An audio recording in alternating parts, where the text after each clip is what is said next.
कठिनाइयाँ आ रही हैं, फिर मन के किसी कोने में अपराध बोध होने लगता है कि अरे बाप रे! मैं बहुत पापी हूँ शायद मैं वास्तव में बड़ा पापी हूँ इसीलिए मुझे इतनी कठिनाइयाँ आती हैं, मुझे इसका पाप का फल भोगना पड़ रहा होगा, मैंने बहुत गलत किया होगा पिछले जन्म में, इस प्रकार का अपराध बोध आने लगता है।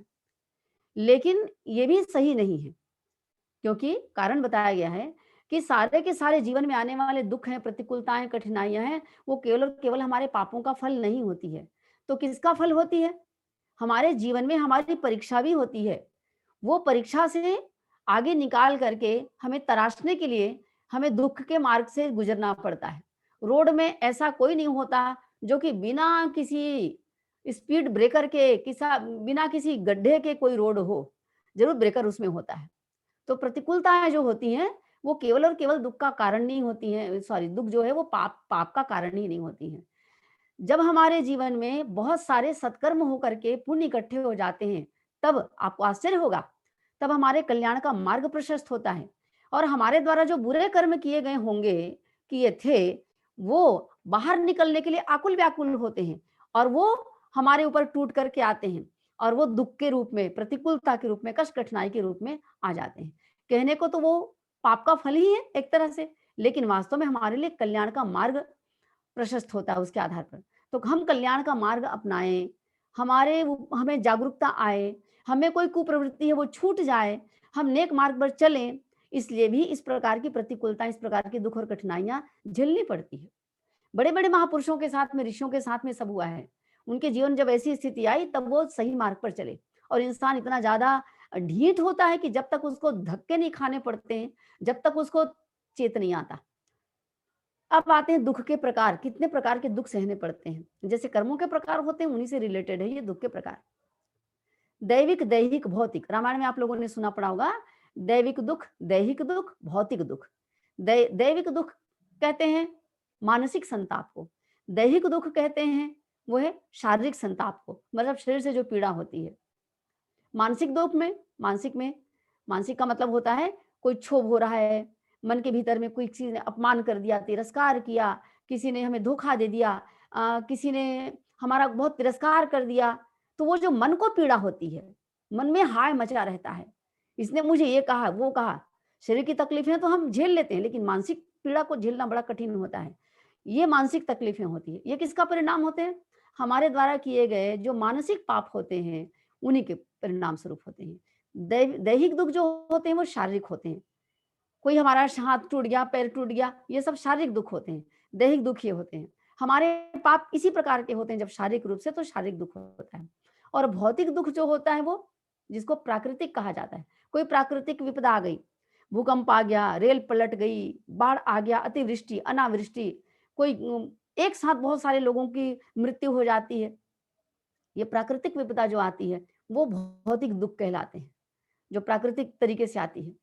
ये क्यों होती, तो कारण बताया गया है कि इंसान जो स्वयं पाप नहीं करता, लेकिन दूसरों के पापों को देख करके, दूसरों के किए जाने वाले गलत कार्यों को देख करके चुपचाप रहता है कि मुझे क्या करना है। तो कहा गया है कि पापी जो होता है स्वयं, वो तो पाप का भागीदार है ही, नो डाउट। लेकिन जो चुपचाप देखने या स्वयं सहने वाला है, वो भी पाप का भागीदार है। जो निर्बल दुर्बल है, वो भी पाप का भागीदार है। उसमें इतनी उसकी आत्मोन्नति होनी चाहिए, उसके भीतर में इतनी आत्मा का बल होना चाहिए कि वो बुरे को ना सहे। तो जो सहने वाला होता है अन्याय को, अत्याचार को, दूसरों के द्वारा किए गए गलत कार्य को, वो भी कहीं न कहीं पाप का भागी होता है। तो ये प्राकृतिक विपदाओं में वो सब डूबते हैं, वो उनको लेकर के डूब जाती है, ये उल्लेख आता है। लेकिन किसी प्रकार का भी हमने कोई गलत काम किया है, चाहे वो कोई भी हो, चाहे संचित के अंतर्गत आता हो, चाहे वो प्रारब्ध के अंतर्गत आता हो, चाहे शारीरिक और मानसिक और उसके अंतर्गत आता हो, लेकिन वो हल्का हो सकता है किसके आधार पर? प्रायश्चित के आधार पर। प्रायश्चित के आधार पर अपना हल्का कर सकते हैं। कैसे करेंगे प्रायश्चित? प्रायश्चित क्या होता है? क्यों करें? प्रायश्चित का मतलब ये नहीं होता कि कोई कर्मकांड कर लिया जाए। किसी को आपने झापड़ भी मार दिया और थोड़ा-सा सॉरी यार, तुमको मैंने ऐसा कर दिया। नहीं, इतने से प्रायश्चित नहीं हो सकता, जैसे आजकल देखने को मिलता है। प्रायश्चित का मतलब असल में होता है भूल में सुधार करना, भूल सुधार। भूल सुधार से हमारी प्रगति की यात्रा की गति बढ़ जाती है। जैसे शरीर में कोई फोड़ा हो गया है, पीप-मवाद भरा पड़ा हुआ है और हम ये सोच करके डरते हैं कि जब इसका ऑपरेशन करेंगे, जब इस चीरा लगाएँगे तो ये तो बहुत दर्द करेगा, उसको लेकर के हम बैठे रहते हैं। तो जितने दिन तक उसको हम सहते रहते हैं, तब तक हमारी आगे यात्रा नहीं होती और हम वहीं पर पड़े रहते हैं। लेकिन थोड़ा दर्द सह करके जब उसमें चीरा लगा दिया जाता है, तो फिर हमारा वो हल्का हो जाता है। इसी रूप में हमारे पास में दुःख आते हैं, लेकिन जब हम प्रायश्चित करते हैं, तो अपने आप हम क्या करते हैं, ऐसे क्लेश को, ऐसे दुःख को, ऐसी तकलीफों को आमंत्रित करते हैं और अपने आप को प्रायश्चित के फेर में डाल करके, प्रायश्चित करके, अपने आप को दुःख दे करके, अपनी गलती को सुधार करके आँसू बहाते हैं, क्षमा माँगते हैं सामने वाले के प्रति और ऊपर वाले से क्षमा माँगते हैं, तो ये हम हमें क्षमा किया जाता है और हमारी गति बढ़ जाती है। जो भी अवरोध है हमारे आत्मिक उन्नति की दृष्टि से देखा जाए, तो आत्मिक अवरोध उसकी समाप्ति हो जाती है। हमारी आत्मा एक तरह से निष्कलुष हो जाती है। जैसे कोई पुरानी बीमारी का इलाज हो गया, व्यक्ति स्वस्थ होकर के कैसे तरोताज़ा हो जाता है, उसका वेट भी बढ़ जाता है, चेहरे पे तो तेज ओज झलकने लग जाता है, जो कुछ काम वो बरसों से नहीं किया था उसको करने लग जाता है। ठीक इसी प्रकार की स्थिति होती है जब प्रायश्चित कर लिया जाता है। प्रायश्चित किसी व्यक्ति के द्वारा किसी को मानसिक रूप से, शारीरिक रूप से या आर्थिक रूप से हानि पहुँचाया गया है पहले जो, तो उसकी भरपाई की जाती है उसी अनुपात में, उसी रूप में। जितना गड्ढा खोदा है, अब उसमें उसको पाटा जाए, उसको भरा जाए, उसको प्लेन किया जाए, इसका मतलब ये होता है। जब ये किया जाता है तब उसको कहते हैं प्रायश्चित, केवल सॉरी करना प्रायश्चित नहीं है। इसके 4 स्टेप हो सकते हैं। पहले तो हम अपने मन में बिल्कुल पवित्र भाव से और हृदय से अपनी भूल को स्वीकार करें। हाँ, मुझसे ये गलती हुई है, ये गलती मुझसे हुई है और गलती हुई है तो फिर विनम्रतापूर्वक क्षमा माँग लिया जाए। ऐसा लगता है कि सामने वाला क्षमा तो करेगा नहीं या सामने वाला है ही नहीं, तो फिर ऐसी स्थिति में यूनिवर्स, भगवान, अपने इष्ट, गुरु इनसे उनका उल्लेख करके, उनको सुना करके, अपने हृदय की बात कह करके विनम्रतापूर्वक क्षमा माँग ली जाए। दिल से क्षमा माँग ली जाए और क्षमा माँगने का मतलब होता है कि फिर से उस गलती को फिर से न दोहराना और जो गलती कर चुके हैं उसके लिए क्षतिपूर्ति भी करना। अगर किसी का नुकसान किया है, उसकी भरपाई करना। आर्थिक रूप से नुकसान किया, किसी का चोरी कर लिया तो भई उसको दीजिए। अगर सामने वो व्यक्ति नहीं है, तो चूँकि ये पूरा समाज भी एक-दूसरे से लिंक है, जुड़ा हुआ है, लोग जुड़े हुए हैं, तो किसी धर्म के काम में या कोई जो निबल वर्ग के लोग हैं, दुर्बल लोग हैं, कमज़ोर वर्ग के लोग हैं, उनको आप आर्थिक रूप से कुछ सेवा सहायता कर दीजिए, तब भी बात बन सकती है। किसी का अपमान किया तब उनको सम्मान दीजिए, उनको कुछ और अवसर दीजिए। इस तरीके से जो भी गलती हुई है, उसकी क्षतिपूर्ति करना महत्वपूर्ण है। क्षतिपूर्ति के बिना प्रायश्चित पूरा नहीं माना जाता। अब प्रश्न उठता है, भाग्य क्या होता है? कर्म क्या होता है? ये तो हमने देख लिया। भाग्य के बहाने लोग बैठे रहते हैं, कहते हैं कि मेरे तो भाग्य में बँधा है, ऐसा तो होना है। मैंने पिछला कमाया तो मुझे मिल रहा है, तो अब तो यही होगा। यहाँ भी गड़बड़ी हो जाएगी। भाग्यवाद का मतलब होता है कि बिल्कुल काम ना किया जाए, पुरुषार्थ ना किया जाए, बैठ जाएँ कि जो पिछला कमा के आया हूँ तो होगा ही है, क्या करना है, जो होना है होगा ही, रहने दो। नहीं, भाग्य है, लेकिन कर्म भी है, दोनों का मिला-जुला रूप है। ये जो जीवन है वो कर्म करने के लिए भी है। केवल भाग्य के सहारे ना बैठा जाए, बल्कि कभी-कभी तो जब पुरुषार्थ और कर्म ज़्यादा प्रबल होता है, तो भाग्य जो चुपचाप बैठा रह जाता है, वो आगे के लिए टलता है, आगे के लिए। ऐसे धीरे-धीरे, धीरे-धीरे करके उसको कमज़ोर किया जा सकता है। अगर हम कहते हैं पिछला, अगर हम कहते हैं कि ऐसी स्थिति में क्या किया जाए? आगे, भाग्य को कैसे समझें हम? भाग्य को कैसे समझें हम? भई जो कुछ प्रारब्ध है वो भाग्य के रूप में सामने आया है। लेकिन अगर कोई कहे कि मुझे नौकरी नहीं मिल रही, अब मैं क्या करूँ? तो भाई उसके लिए जो कॉम्पिटिशन एग्ज़ाम है वो दीजिए, उसके लिए जितना पढ़ाई-लिखाई करना है वो करिए। आप स्टूडेंट लाइफ़ वाले हैं, इसलिए ज़्यादातर मैं उदाहरण देना चाहूँगी। तो वो करना हमारा कर्तव्य है। समय बीतता है, आप समय बीतता उस आधार पर उसके लिए कुछ आप अंतरिम व्यवस्था कर लीजिए, कुछ ऐसी जिससे कि अपना जीवन चल जाए।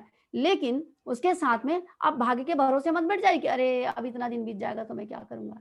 नहीं, अपनी स्थिति परिस्थिति को देखते हुए, अपनी प्रतिभा को देखते हुए अपने से जो कुछ भी हो सकता है वो करना ज़रूरी है। तो भाग्य के सहारे जो लोग बैठ जाते हैं वो भाग्यवादी कहलाते हैं। ये संसार जो है वो भाग्य प्रधान नहीं है, ये संसार जो है वो कर्म प्रधान है। यहाँ पर कर्म कर्म करने के लिए हम आए हैं। अगली बात इसके साथ जो जुड़ी हुई है वो देखेंगे तो हम ज़्यादा स्पष्ट हो पाएँगे।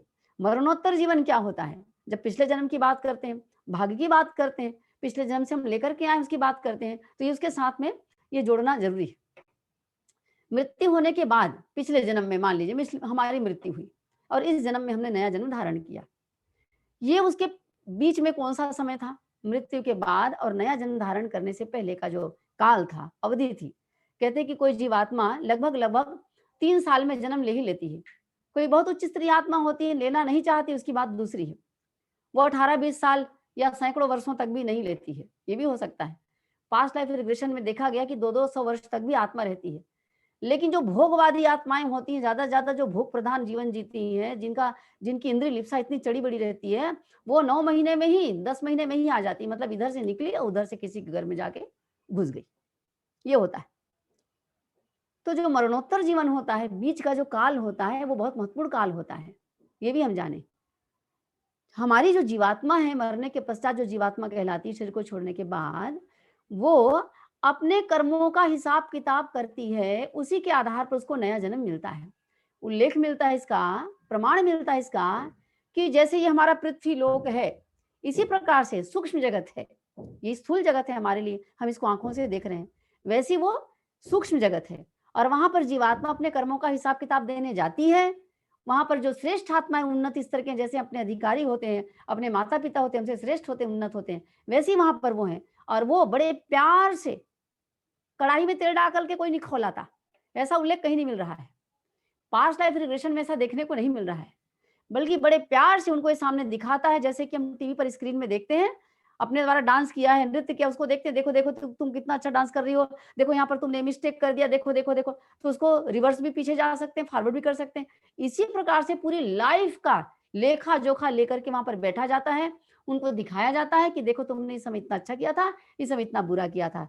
तुमको यहाँ पर ये करना था, यहाँ पर ये करना था। अब तुम बताओ कि तुमने ये गलत किया, तुमको क्या करना चाहिए? तुम्हारे लिए क्या सज़ा होनी चाहिए?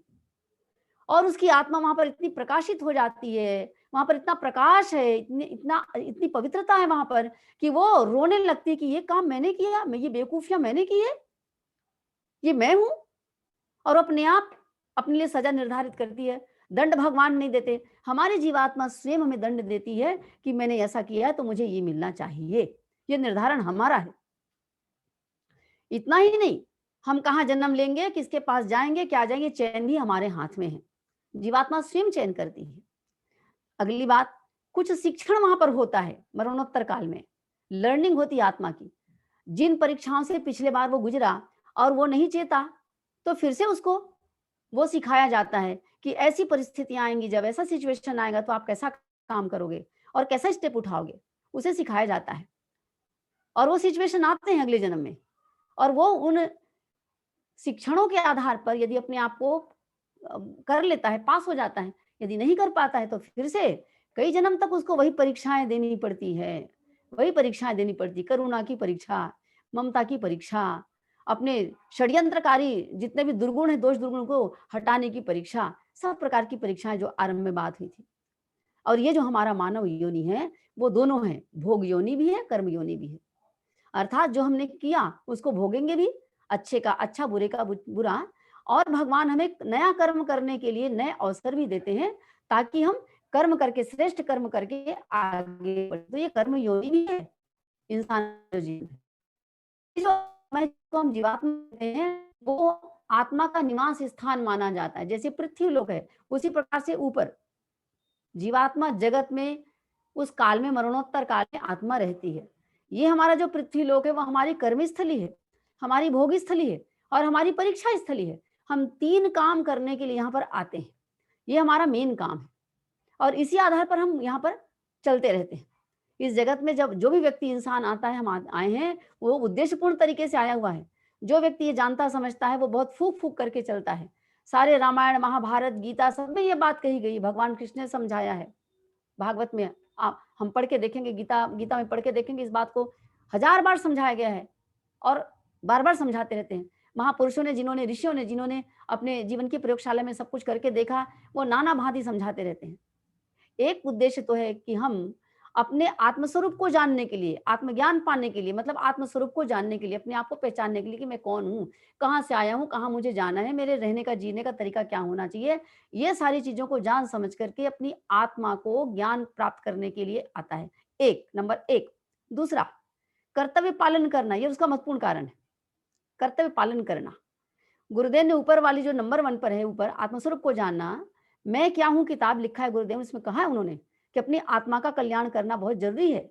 जो अपने आप को सुधारता है, अपनी सुधार करता है, वो सही मायने में कर्तव्य पालन कर पाता है, सेवा कर पाता है। उसकी क्वालिटी ऊपर चढ़ती है तब जब वो अपने आत्म स्वरूप को पहचानने के करीब जाता है। दूसरा कर्तव्य पालन करना। हम सब अपने जीवन में अलग-अलग भूमिका में, स्टेटस में हैं। पिता के रूप में, पुत्र के रूप में, पति के रूप में, पत्नी के रूप में, कोई राजा के रूप में, मंत्री के रूप में, कोई परिवार का मुखिया के रूप में, शहर के मुखिया के रूप में, कलेक्टर के रूप में, डॉक्टर, इंजीनियर के रूप में, किसी न किसी रूप में, कई रूपों में हमारे भूमिकाएँ हैं। उन भूमिकाओं को, अपने कर्तव्यों को सही तरीके से करना, पूरा करना। गुरुदेव कहते हैं कि मुख्यतः व्यक्ति कर्तव्य पालन करने के लिए आया, कर्तव्य पालन करता है, उस आधार पर उसके पुण्य बढ़ते हैं। उसके पुण्य बढ़ते हैं, तो उसके आधार पर उसकी अनुकूल परिस्थितियाँ बनती हैं और उसके आत्मिक विकास होता जाता है। आत्मिक विकास होता जाता है, आत्मस्वरूप को जानता जाता है, उसके करीब पहुँचता जाता है। तीसरी बात कर्मों के लेखे के अनुसार उसका भोग करना, श्रेष्ठ कर्मों के द्वारा अपना आध्यात्मिक विकास करना। श्रेष्ठ कर्म करता है, पुण्य कमाता है, उसका आध्यात्मिक, आत्मिक विकास होता है। और अपनी आत्मिक स्थिति के अनुसार जो भी निर्धारण किया गया है पहले से, उस निर्धारित परीक्षा को देने के लिए उसको उस परिस्थिति में आना पड़ता है। ये इस जगत में आने के उद्देश्य हैं।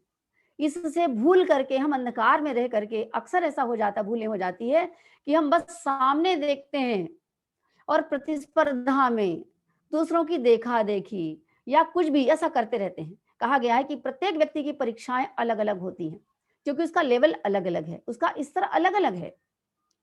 सबकी परीक्षाएँ अलग, सबके क्वेश्चन पेपर अलग, कोई किसी की नकल करेगा तो मरेगा, भटकेगा। यहाँ कोई किसी की नकल ना करे, क्योंकि सबका अलग-अलग स्थान है, सबके अलग-अलग स्तर हैं, पता नहीं किसकी क्या परीक्षा हो रही है, किसकी क्या परीक्षा हो रही है। उसने ऐसा किया तो मैं भी करूँगा, मेरी सास ने मुझे ये कहा तो मैं तो उसको ऐसा बोलूँगी, बहू ने सोच लिया, गए, उसने जो किया वो तो फँसी हुई है, उसके साथ में कर्म करके भी फँस गई। आपने बहुत सारे ऐसे उदाहरण देखे होंगे भी नारियों के संबंध में और महिलाओं, बच्चियों के संबंध में, तो ये समय बहुत ज़्यादा हो जाता है इसलिए मैं इसको ज़्यादा नहीं खोल रही हूँ। हो सकता है पहले कुछ बातें आपकी हुई हो। मुख्य बात ये है कि हम इस जगत में जब आते हैं तो कुछ उद्देश्य को लेकर के आते हैं। अगर उस पर विश्वास करते हैं, मरणोत्तर जीवन पर विश्वास करते हैं, कर्म फल के सिद्धांत पर विश्वास करते हैं, तो ये जो है ना, ये ड्रिंक एंड बी मैरी, आप पियो मौज करो कल को किसने देखा, इस प्रकार की मन स्थिति हो जाती है। और हम कर्म के बंधन में खूब फँसते हैं और बहुत दुःख पाते हैं। समय बदलता जाता है, जहाँ तक ये युवावस्था तो बीत जाती ठीक है, क्योंकि अभी तो आपके निर्माण का समय है, भगवान अभी तो नहीं करेंगे। लेकिन जैसे आधी उम्र बीती उसके पश्चात फिर एक-एक करके वो स्थिति आती जाती तो लगता है कि अरे! पहले तो ऐसा नहीं होता था, अब मेरे जीवन में बड़ा दुःख आ गया है। लेकिन जब इसका बोध रहता है, तो जीवन को हर क्षण हम श्रेष्ठ बनाने, श्रेष्ठ कर्म करने और अच्छे से अच्छा कैसे सदुपयोग हो सके, उस पर हमारा ध्यान रहता है। अपने जीवन का परिष्कार करना, उसकी क्लीनिंग करना, परिशोधन करना, इस पर हमारा ध्यान रहता है, जिससे कि हमारी निरंतर प्रगति होती रहती है। कहने का तात्पर्य हम अपना भाग्य स्वयं बनाते हैं, कोई और नहीं हमारे भाग्य को बनाने वाला, हम ही हैं। अपने लिए सारा निर्धारण हम करते हैं। अपने स्वर्ग बनाना है, अपने लिए नरक बनाना है, सुख पाना है कि दुःख पाना है, कौन-सी परिस्थितियाँ आनी है, पति है, पत्नी है, भाई है, बहन है, कर्मचारी हैं, अधिकारी हैं, हमारे फ्रेंड सर्किल है, कोई भी है, ये हमारे कर्म के फल के परिणाम स्वरूप मिलते हैं। हमने ऐसा बनाया है। क्यों? क्योंकि हमें जो फल दे सके ऐसा अच्छा या बुरा, वही रिश्ते के रूप में आएँगे, तो हमें फल मिलेगा। उनका भी ऐसा कर्म रहा होगा, तो दोनों ही एक-दूसरे को खासकर रिश्ते में यही होता है। सब एक-दूसरे को फल देने के लिए कैसा? सुख और दुःख देने के लिए आपस में रिश्तों के रूप में बंध जाते हैं। आप देखिए, खासकर पति-पत्नी के बीच में बात देखने को आपको मिलेगी या पति-पत्नी के साथ में ये संतान और माता-पिता, वो एक-दूसरे के लिए बहुत ज़्यादा ज़िम्मेदार होते हैं। कई प्रकार की संतान होती है, कोई बहुत दुःख देने वाला होता है, कोई बहुत सेवा करने वाला होता है, कोई छोड़कर चला जाता है, कोई धोखा दे देता है। जैसे उदाहरण के लिए देखा पिछला उदाहरण। रिश्ते के रूप में जो भी आते हैं, निश्चित रूप से 99% वो हमारे कर्मों के फल के अनुसार रिश्ते बनते हैं। तो कभी भी सारगर्भित बात ये है, अपने सुख-दुःख के लिए किसी को कोई तोहमत नहीं लगाना चाहिए। अपनी परिस्थितियों के लिए किसी के ऊपर ये तोहमत लगाना डालना कि इसके कारण मुझे ऐसा हुआ, इसने ऐसा नहीं किया होता तो मेरे साथ ये स्थिति नहीं हुई होती। दिखने से यही लगता है, ऊपरी तौर पर होता भी यही है, लेकिन वास्तव में दोनों का वो जुड़ा रहता है तार, जिससे कि वो एक-दूसरे के साथ जुड़ते हैं और एक-दूसरे को सुख-दुःख देने का कारण बनते हैं। तो निमित्त होते हैं दूसरे लोग। वास्तव में हम ही हैं, हमारा क्रिएटर, हमारा निर्माणकर्ता, मनुष्य स्वयं अपने आप का क्रिएशन करता है। तो ये बात बड़ी महत्वपूर्ण है, इसको जानें, हम समझें। अगर ये जानेंगे तो हमसे गलत काम बहुत कम हो पाएगा और निरंतर हमारी प्रगति हो पाएगी। हम दुनिया में सुख पाएँगे। ब्रेक लगेगा एक। आप सोचेंगे जो हुआ है वो तो होगा ही नहीं, होगा ही, इसके बाद भी आपकी अनुकूलताएँ बढ़ेंगी। मैं इस बात को दावे के साथ कह सकती हूँ, इसके हज़ार प्रमाण दे सकती हूँ मैं कि यदि हम आज की डेट में पूरे मन प्राण से प्रायश्चित करते हैं, अर्थात अपनी गलती स्वीकार करते हैं, मैं लंबी-चौड़ी वो अनुष्ठान और धर्म साधना की बात नहीं कर रही हूँ। दिल से यदि स्वीकार कर लें कि मैंने गलती अभी नहीं तो पिछले बार की होगी, कभी तो की होगी, किया है तभी मुझे ये मिल रहा है, चाहे माता-पिता के द्वारा मिले, पति के द्वारा मिले, पत्नी के द्वारा मिले, तभी मुझे मिल रहा है। कहीं न कहीं मेरा कुछ न कुछ माइनस था, तो वो मुझे मिल रहा है। ये स्वीकार करके सच्चे हृदय से जो वहाँ आँसुओं की धार बहाए और वो क्षमा प्रार्थना करे, क्षमा माँग ले, तो इससे अनुकूलता बनती है और आगे के लिए सुधार ले। भई जो है भगवान का प्रसाद है, पति जो मिला भगवान का प्रसाद है, मेरे कर्मों का फल है, भगवान का प्रसाद है। अब आगे कोई बात ऐसी नहीं होगी। संतान के रूप में जो मिला है, भई ठीक है, मुझे प्रसाद है, ये मान ले। चाहे वो हमारी आत्मा ने हमें दिया तो, जीवात्मा ने दिया तो, चाहे भगवान ने दिया हो, दोनों एक ही चीज़ होती है। आगे की क्लास में ये भी स्पष्ट हो जाएगा और आगे। तो ये कुल मिलाकर के बात है और इस संबंध में मैं अपनी बात को समाप्त करती हूँ अब। आगे कोई